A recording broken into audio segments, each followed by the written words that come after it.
The counterintuitive truth about keeping an avoidant engaged is that accommodation pushes them away while challenge keeps them close. Most people respond to avoidant behavior by minimizing their needs, giving endless space, accepting breadcrumbs, and waiting patiently for the avoidant to feel safe enough to stay. But this accommodation creates the exact dynamic that makes the avoidant comfortable leaving. You're predictable, always available, willing to accept whatever they offer. There's no tension, no stakes, no reason for them to stretch beyond their comfort zone because you've already shrunk yourself to fit within it. Challenge works differently. It disrupts the avoidance assumptions, activates their pursuit system, and forces them to either step up or face losing someone they recognize as valuable. Challenge isn't about playing games or being difficult. It's about maintaining your standards, refusing to abandon yourself, establishing boundaries that protect your well-being, and demonstrating through your behavior that you're someone worth showing up for, rather than someone who will wait indefinitely, regardless of how they behave. When you challenge the avoidant, you activate the part of their psychology that fears abandonment more than it fears intimacy, the part that pursues what feels scarce, the part that values what requires effort over what's freely given. This doesn't mean the avoidant will never leave if you challenge them. Some will choose their patterns over the discomfort of meeting your challenge. But those who have capacity for growth, who genuinely value the connection, who possess some readiness to address their wounds, will respond to challenge by rising to meet it, by doing the work they've been avoiding, by showing up in ways they haven't demonstrated before. Because for the first time, the cost of not showing up is losing you entirely. Challenge their narrative that you're too much. The first way to challenge an avoidant is to directly confront the narrative they construct about you being too needy, too demanding, too emotional, too much. This narrative is the avoidant's primary defense mechanism, the story they tell themselves to justify their withdrawal and avoid examining their own patterns. When you express needs, they're labeled as demands. When you show emotion, it's labeled as instability. When you want consistency, it's labeled as pressure. This narrative protects the avoidant from accountability by positioning your reasonable needs as unreasonable demands and your natural emotional responses as excessive reactions. Challenging this narrative means refusing to accept their framing, refusing to shrink yourself to accommodate their limitations, and refusing to internalize the message that something is wrong with you for wanting what any healthy relationship requires. Challenging the narrative begins with naming it explicitly when the avoidant deploys it. When they suggest you're being too sensitive, you respond clearly, "I'm not too sensitive. I am having a normal response to behavior that causes hurt. The issue isn't my sensitivity. It's your withdrawal." When they frame your needs as demands, you clarify. Wanting consistency and emotional presence isn't demanding. It's what partnership requires. If you can't provide that, it's a compatibility issue, not evidence that I want too much. This direct naming disrupts the avoidant's ability to use the narrative defensively because you're not accepting the premise that your needs are the problem. The challenge also involves refusing to modify yourself to fit their narrative. You don't suppress your emotions to seem less emotional. You don't minimize your needs to seem less demanding. You don't become more independent to prove you're not needy. Instead, you maintain authentic expression of your feelings and needs, and you let the avoidance discomfort with that authenticity be their problem to manage, rather than your problem to prevent. This refusal to modify yourself is itself a challenge because it forces the avoidant to either develop capacity to handle normal human emotion and need, or to acknowledge that their limitations, rather than your excess, are creating incompatibility. Challenging the narrative includes reframing the dynamic. Whenever the avoidant tries to position you as the problem, when they say you're too clingy, you respond, "Actually, I want normal amounts of contact and connection." Your need for extreme distance is outside the norm for healthy relationships. If anyone's outside normal range, it's you, not me. This reframing isn't about attacking the avoidant, it's about refusing to accept distorted framing that protects them from examining their patterns. You're establishing that their perspective isn't objective truth, but rather a defensive interpretation that serves to avoid accountability. The challenge also involves bringing receipts. When the avoidant tries to gaslight you about your needs being excessive. If they claim you want too much time together, you point out specific instances. I asked to see you once this week. That's not excessive. That's minimal for a relationship. If they suggest you're too emotional, you cite examples. I expressed hurt after you disappeared for 5 days without explanation. That's a normal response to abnormal behavior, not excessive emotionality. This specificity prevents the avoidant from operating in vague generalities where your too muchness is an abstract quality rather than a response to their specific behavior. Challenging the narrative includes refusing to accept the avoidance comparisons to other people who supposedly didn't have these problems. When they suggest that previous partners were fine with their level of availability, you respond, either you're misremembering and they also expressed concerns you dismissed, or they accepted treatment that didn't meet their needs and eventually left. Neither option suggests I'm wrong for having standards. This response removes the power of comparison by highlighting that other people tolerating dysfunction doesn't make dysfunction acceptable. The challenge also involves turning the narrative back on the avoidant by questioning whether their patterns are actually healthy boundaries or defensive avoidance. You call your withdrawal needing space, but is that healthy space or is it avoidance of normal intimacy? You frame my needs as pressure, but are they actually pressure or are they normal relationship expectations you're uncomfortable meeting? Maybe the issue isn't that I want too much.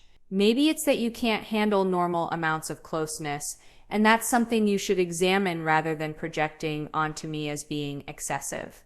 Challenging the narrative that you're too much ultimately forces the avoidant into a position where they must either acknowledge their patterns or lose credibility. If they continue insisting you're the problem, despite evidence to the contrary, despite your refusal to accept their framing, despite your clear articulation of normal needs, they're failing to meet, they lose the ability to position themselves as the reasonable ones setting healthy boundaries against your excessive demands.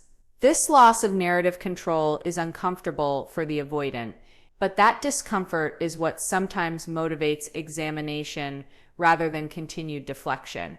And for you, refusing to accept the narrative protects your self-perception, maintains your standards, and ensures you don't internalize distorted messages about your worthiness and reasonableness that would damage your ability to advocate for yourself in this and future relationships.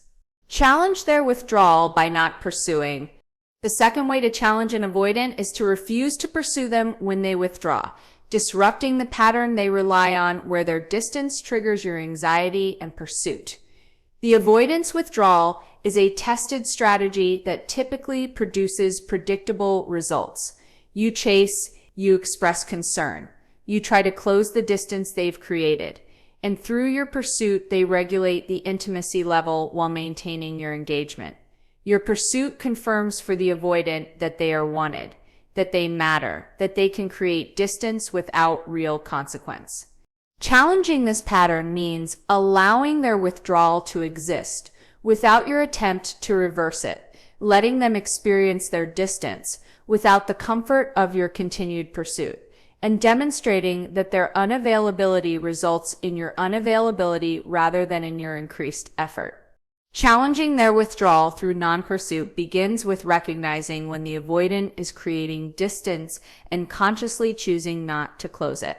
When their messages become less frequent, you don't increase your messaging to compensate. When they cancel plans or become vague about future commitments, you don't pursue clarity or try to nail them down. When they seem emotionally distant, you don't intensify your attempts to connect emotionally.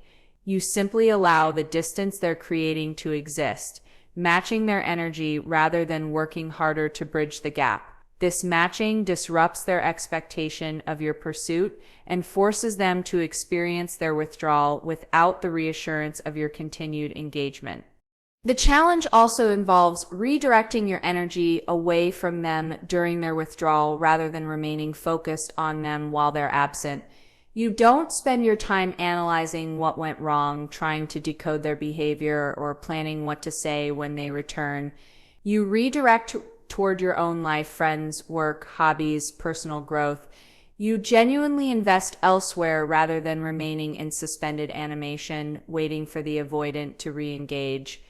This genuine redirection is crucial because the avoidant can sense when you're performing distance versus when you've actually moved your attention elsewhere, and only genuine redirection creates the challenge that activates their pursuit. Challenging their withdrawal includes not being immediately available when they decide to return from their distance. If they reach out after days or weeks of minimal contact, you don't respond immediately with relief and full availability. You respond when it's convenient for you, and your response doesn't convey that you were waiting for their contact. This delayed and measured response communicates that their return doesn't automatically restore their previous level of access to you, that their withdrawal had consequences, that they can't simply pick up where things left off whenever they're comfortable doing so. The challenge also involves explicitly naming the pattern when the avoidant returns without acknowledgement of their withdrawal. Instead of pretending nothing happened, you address it directly. You were distant for 2 weeks without explanation. That's not acceptable to me. If you need space, you need to communicate that rather than just disappearing. And when you return, you need to acknowledge the rupture your withdrawal created rather than acting like nothing happened. This direct address prevents the avoidant from operating as though their pattern is normal and acceptable, and it establishes that repair is necessary after withdrawal. Challenging their withdrawal through non-pursuit includes being willing to let silence extend until the avoidant breaks it, rather than always being the one who reaches out after their distance.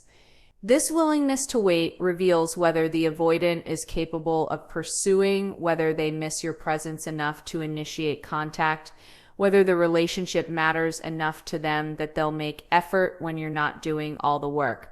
If the silence extends indefinitely without the avoidant reaching out, you've learned that they're comfortable with disconnection, which is crucial information about their level of investment and capacity. The challenge also involves not accepting breadcrumbs as meaningful engagement. If the avoidant returns from withdrawal with minimal effort, a vague text, a superficial check-in, a low investment interaction, you don't respond as though this minimal effort is adequate. You either don't respond at all or you respond with matching low investment. This refusal to reward breadcrumbs challenges the avoidant to actually show up with genuine presence and effort if they want meaningful engagement with you, and it protects you from accepting scraps as though they're substantial offerings. Challenging their withdrawal through non-pursuit ultimately activates the avoidant's fear of abandonment that their withdrawal pattern has been designed to avoid. When you don't chase, when you genuinely redirect your attention elsewhere, when you seem increasingly unavailable and disengaged, the avoidant faces the possibility of actual loss rather than managed distance. This possibility triggers their attachment anxiety, the part of them that fears being left, the part that actually does want connection despite their patterns of creating distance. For some avoidants, this activation of their attachment anxiety is what finally motivates them to address their patterns, to show up more consistently, to develop capacity for sustained presence. Because the alternative, losing you, becomes more frightening than the vulnerability of staying close. And if the avoidant doesn't respond to your non-pursuit with increased effort, if they remain comfortable with the distance extending, you've protected yourself from continuing to invest in someone who wasn't matching your investment, and you've created space to redirect toward relationships that have capacity for reciprocity. Challenge their control by building your own life. The third way to challenge an avoidant is to build a rich, fulfilling life independent of them that doesn't require their presence or validation, disrupting the control they maintain through being the primary source of your happiness and fulfillment. Avoidants are attracted to independence, but they also unconsciously rely on a subtle form of control, where your life orbits around them, where your happiness depends on their availability, where your emotional state fluctuates based on their presence or absence. This dynamic gives them power while keeping you dependent on them for your well-being. Challenging this control means developing such robust independence that you genuinely don't need them. You want them if they can show up consistently, but you don't need them to be okay, to be happy, to live fully. Building your own life as a challenge to the avoidant begins with cultivating sources of fulfillment that have nothing to do with the relationship. You develop or deepen friendships that provide emotional support and connection. You pursue work or creative projects that engage your passion and energy. You establish routines and practices that ground you, exercise, meditation, hobbies that fully absorb your attention. You build a life that feels rich and meaningful, independent of whether the avoidant is present or absent. And this richness isn't performed to make them jealous. It's genuine investment in yourself that makes your life satisfying regardless of relationship status. The challenge also involves scheduling your life based on your priorities rather than organizing around the avoidant's unpredictable availability. You commit to plans with friends even if the avoidant might want to see you. You pursue opportunities even if they might complicate time with the avoidant. You structure your days and weeks around what serves you rather than leaving gaps in your schedule, waiting to see when the avoidant will be available. This self-directed scheduling communicates that access to you requires planning and coordination, that you're not available at their convenience, that your life has its own structure that continues whether they're participating or not. Building your own life includes developing emotional sources of fulfillment beyond the relationship. You're not relying solely on the avoidant for emotional connection, for feeling understood, for experiencing intimacy. You cultivate these experiences through close friendships, through therapy if that's helpful, through creative expression or spiritual practice. This diversification of emotional fulfillment means the avoidance emotional unavailability doesn't leave you depleted because you have other sources filling those needs. The avoidant is no longer your emotional center. They're one relationship among many that contribute to your overall well-being. The challenge also involves pursuing personal growth and goals without waiting for the avoidant to be ready to grow with you. If you want to travel, you travel with friends or solo rather than waiting for the avoidant to commit to plans. If you want to learn something new, you pursue that learning rather than hoping the avoidant will join you. If you have professional or personal goals, you work toward them regardless of whether the avoidant supports or participates in that work. This forward movement without them communicates that your life is progressing with or without their involvement, that they need to keep pace if they want to remain relevant to your journey. Building your own life includes creating a support system that provides perspective on the relationship rather than making the avoidant your sole source of feedback and validation. You maintain connections with people who know you well, who can reflect back when you're accepting treatment that doesn't serve you, who remind you of your worth when the avoidance patterns make you doubt yourself. This support system provides ballast that the avoidance inconsistency can't destabilize, and it ensures you're not isolated in a dynamic where the avoidance perspective is the only one informing your choices. The challenge also involves demonstrating through your life choices that you're someone worth keeping, someone whose time and presence have value, someone who other people want to be around.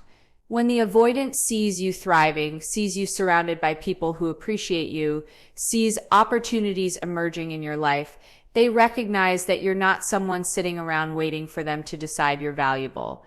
You're someone actively demonstrating your value through how you live. And if they want to be part of that life, They need to add value to it rather than consistently detracting through their unavailability.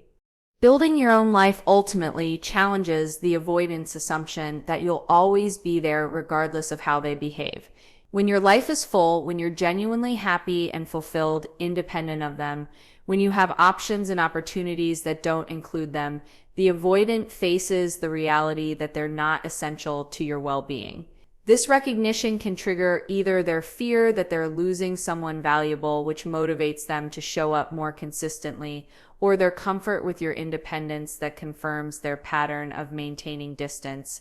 Either way, you're protecting yourself by ensuring your happiness doesn't depend on someone whose availability is unreliable, and you're creating conditions where the avoidant must recognize that access to you is a privilege that requires them to actually show up rather than a guarantee they can take for granted regardless of their patterns.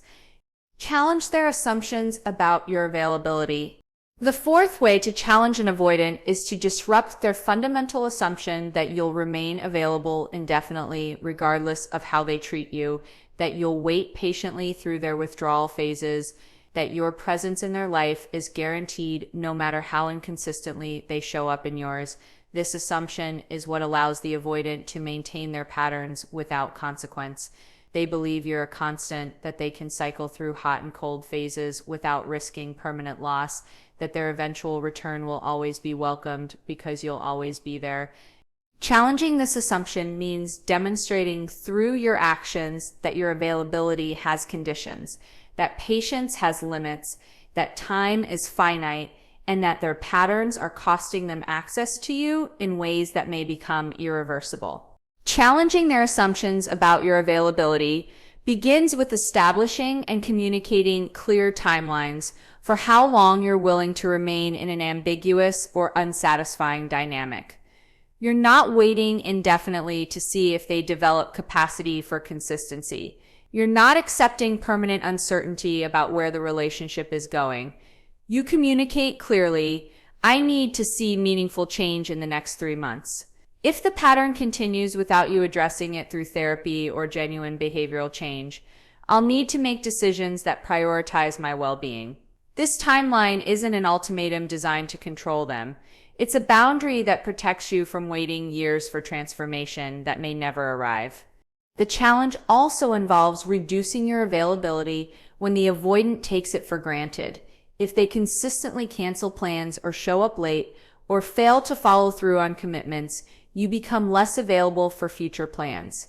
When they reach out after periods of distance, you're not always free. You have other commitments, other priorities, other people who value your time enough to show up consistently for it. This reduced availability communicates that their pattern of unreliability has consequences, that taking your time for granted results in having less access to it, that you're not a resource they can access at their convenience, regardless of how they've treated you. Challenging their assumptions includes being explicit when their behavior is pushing you away rather than allowing them to believe the relationship is stable despite their patterns. Your withdrawal is creating distance between us. Each time you disappear without communication, I invest less emotionally. Each time you cancel plans last minute, I become less interested in making future plans. You may feel like nothing has changed, but I'm becoming increasingly disengaged. And there will be a point where I'm too disengaged to return to full investment, even if you change. This transparency gives the avoidant information they need to understand the stakes while respecting their autonomy to choose their response.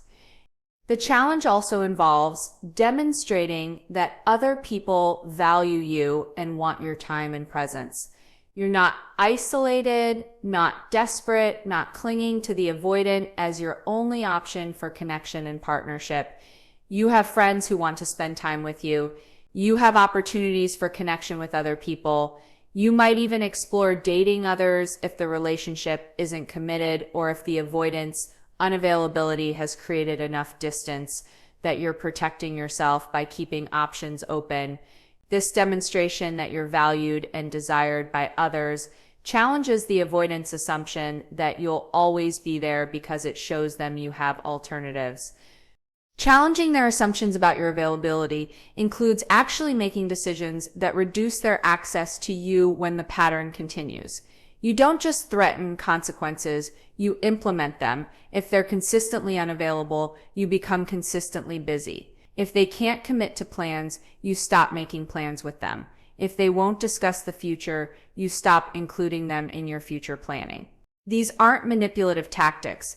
They're natural protective responses to someone who isn't showing up reliably, and they communicate that their patterns have real costs in terms of their role and relevance in your life. The challenge also involves being willing to explore or accept opportunities that might take you away from the relationship's current form. If a job opportunity in another city arises, you consider it seriously rather than automatically declining because of the avoidant. If you meet someone who shows genuine interest and consistency, you allow yourself to explore that connection rather than remaining exclusively focused on someone who can't show up consistently.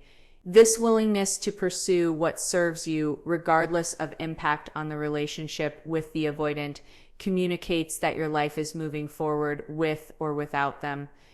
Challenging their assumptions about your availability includes making it clear that their window of opportunity is closing. I've been patient for a year. I've given you space, time, understanding, but I'm not going to wait forever. You need to decide if you're capable of the kind of partnership I need. And you need to decide soon because my willingness to remain in this dynamic is decreasing daily. I'm not going to be available indefinitely for someone who can't consistently show up.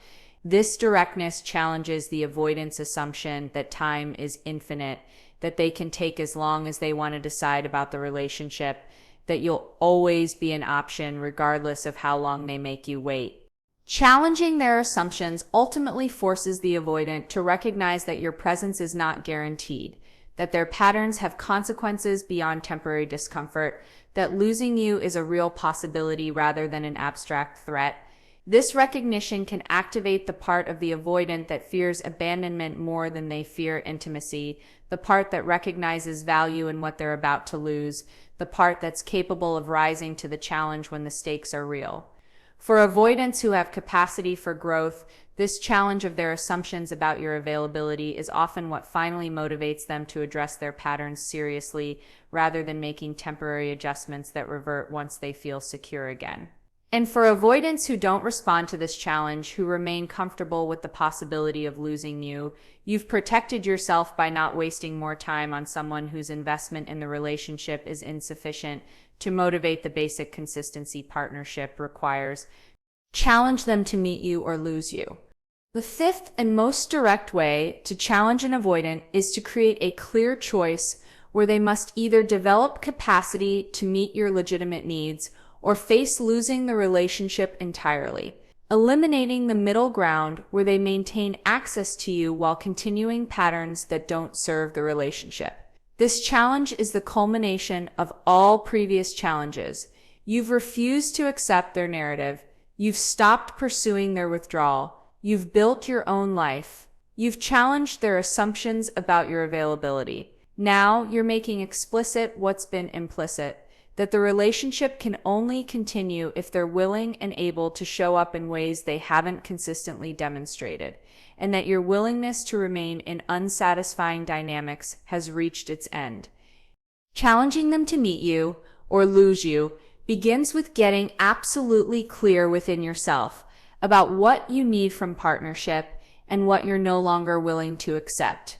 This clarity isn't about creating demands or trying to control the avoidance behavior.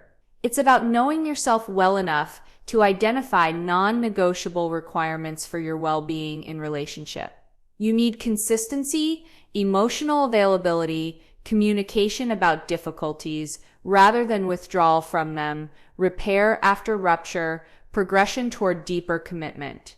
These aren't excessive demands. They're basic features of functional partnership. Getting clear about these needs and your unwillingness to continue without them is the foundation for issuing an authentic challenge that isn't a bluff or manipulation. The challenge involves communicating these needs directly and clearly in a conversation where you're not angry or reactive, but calm and resolved. I need you to understand that I can't continue in a relationship that operates the way ours has been operating. I need consistency in communication, not constant contact, but predictable patterns where I'm not left wondering for days where you are or where we stand. I need you to address conflict and difficulty rather than withdrawing when things get uncomfortable. I need to see you doing active work on your attachment patterns through therapy or serious self-examination. And I need to see sustained change, not temporary improvement that reverts when you feel secure again. These aren't ultimatums. They're requirements for my continued participation in this relationship. Challenging them to meet you or lose you includes being explicit about the timeline and the stakes. I'm giving this relationship 3 more months. During that time, I need to see you consistently demonstrating these changes. I need to see you in therapy addressing your patterns. I need to see you showing up differently, following through on commitments, communicating rather than withdrawing, engaging with difficulties rather than avoiding them.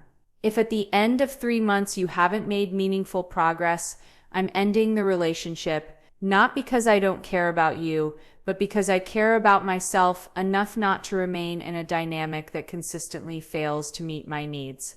The challenge also involves making absolutely clear that this isn't negotiable, that you're not going to be talked out of your requirements or convinced to give endless additional chances. I've already given multiple chances. I've already been patient for longer than was probably wise.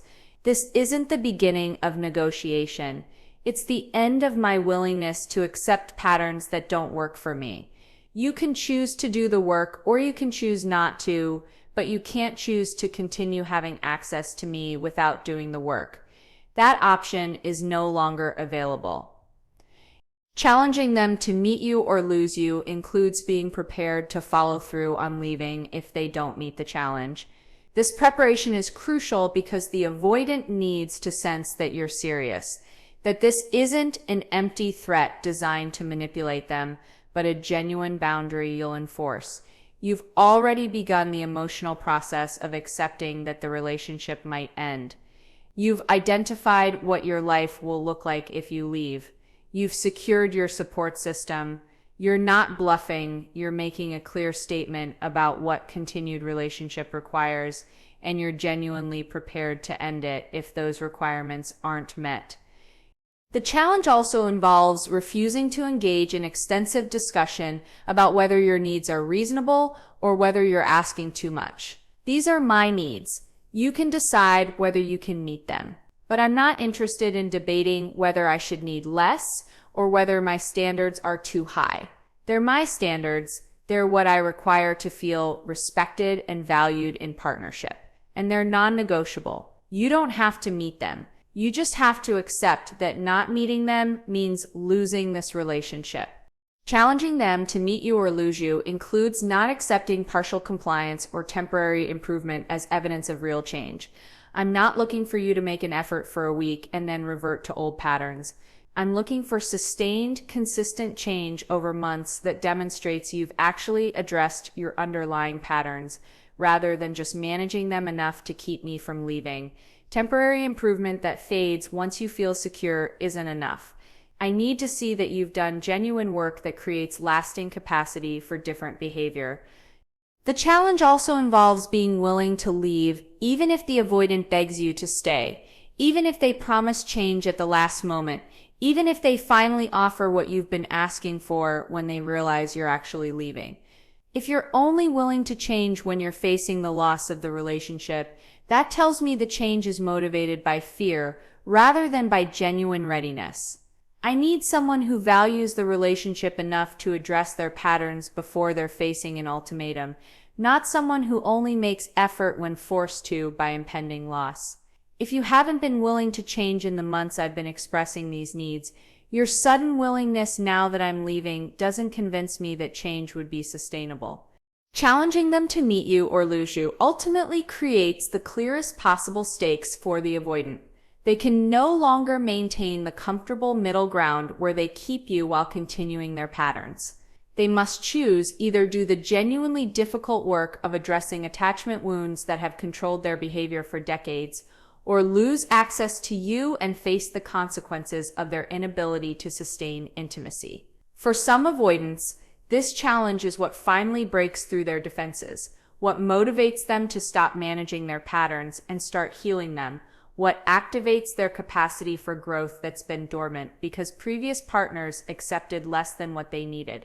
These avoidants recognize that you're someone worth changing for, that losing you would be losing something irreplaceable, that the discomfort of addressing their wounds is preferable to the loss of someone who sees them clearly and loves them anyway, but won't sacrifice themselves to accommodate patterns that should be addressed rather than enabled.